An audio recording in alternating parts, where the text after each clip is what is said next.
Hello, and welcome to the Early Warning System online implementation modules. This session will cover Module 2, Indicators and Reporting. Please note that some of the sections may not be as useful for your team, since Montana already has a state-provided Early Warning System report. However, this module will provide some intuition into why the indicators were chosen, and will define some strategies for sharing the Early Warning System with your school community.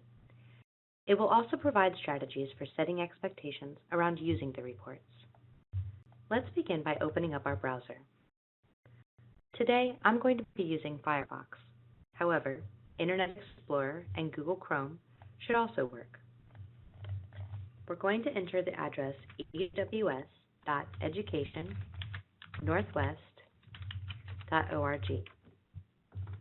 Since previous sessions discussed how to create an account, I'm going to assume that you have your username and password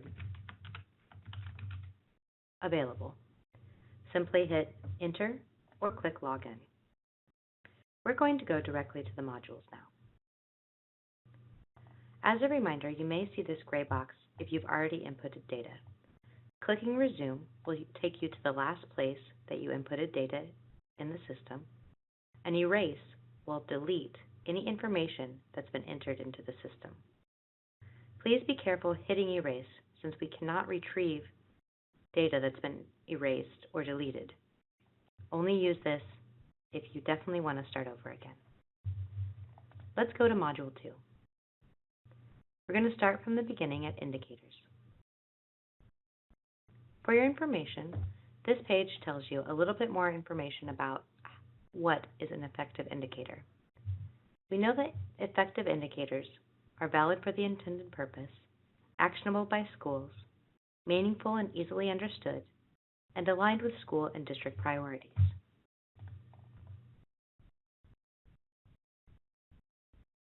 Since Montana already has an early warning system report, you most likely will not need to define any additional indicators.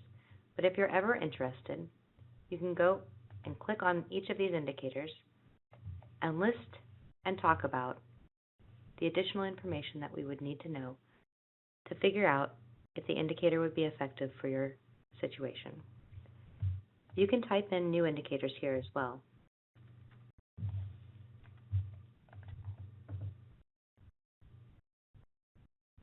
This screen shows what the national thresholds are for setting different levels of flags, such as on track, sliding off track, and severely off track. Again, since Montana already has a report, you most likely will not need this information.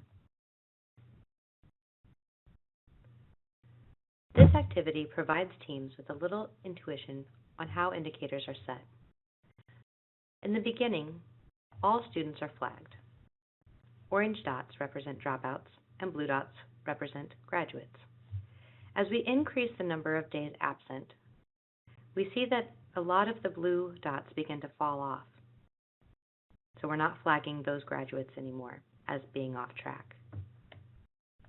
When we get up here around 30, we see that we would have flagged 78% of those students who dropped out in 4 years, and only 17% of those who went on and graduated.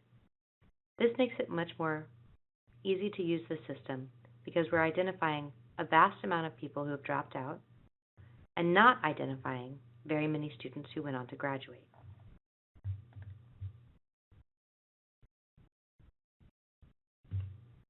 To be able to use the system easily, we want to be able to rapidly identify students who are struggling. Therefore, it's important to have a brief discussion about how frequently we update the information. Fill out this chart with your team to document this information.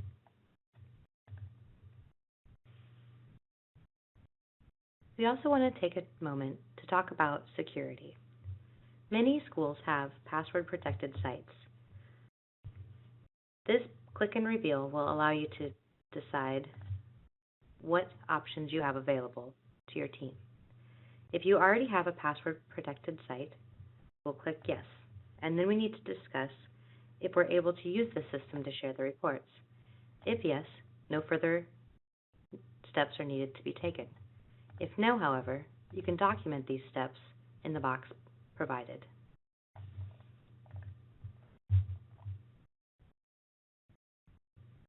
One half of the battle with using an early warning system is changing the culture.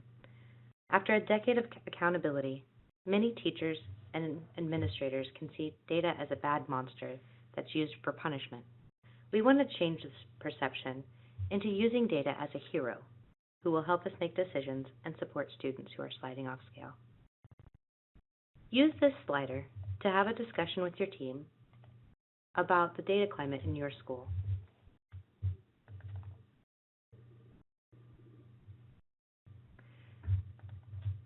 Another important part of early warning system implementation is to make sure that the vision is shared with all of the stakeholders.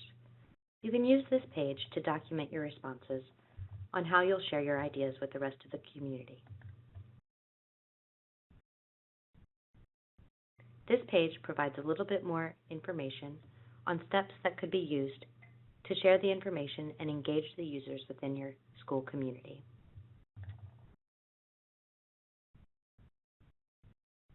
Along with the reports, we also want to set expectations for how we think the reports will be used. For example, a district-level administrator may require training with the modules and regular attendance at the monthly meetings to understand what's going on. We might want them to have the ability to also understand the reports and enough information that they can support the early warning system initiative through policies and procedures.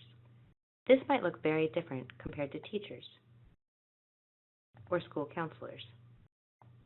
Fill out this checklist with your team to document what the expectations are for each of these groups.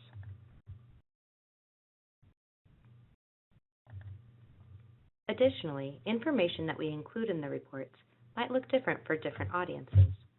For example, the diagnostic team for the early warning system team might need information specific to attendance rates, behavior incidences, grades, and the number of failed classes.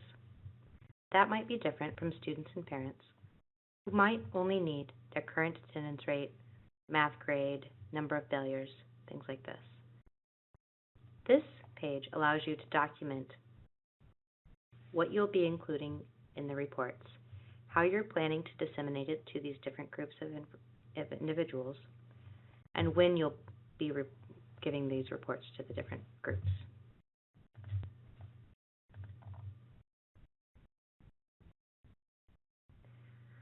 We also want to think about broader reporting considerations based on the needs of the districts, teachers, and students.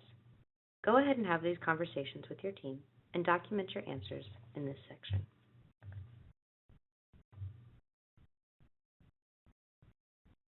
Finally, we want to make sure that we have a definite plan for getting these reports to the right people. We can use this page to document who will disseminate the reports, how they will be disseminated to school and staff, and also to students and parents.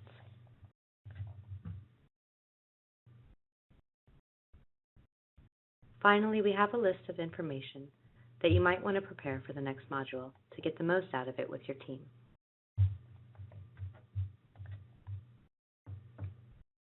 We conclude again with a couple of additional resources and also a link to the Practitioner's Guide to Implementing Early Warning Systems. Again, don't forget that you can print your results, a PDF that's easily able to be shared with your group or saved on your computer will document all of the information that you've inputted into the system. Thank you for joining me for the Module 2 walkthrough. Please join us next for the Module 3 walkthrough.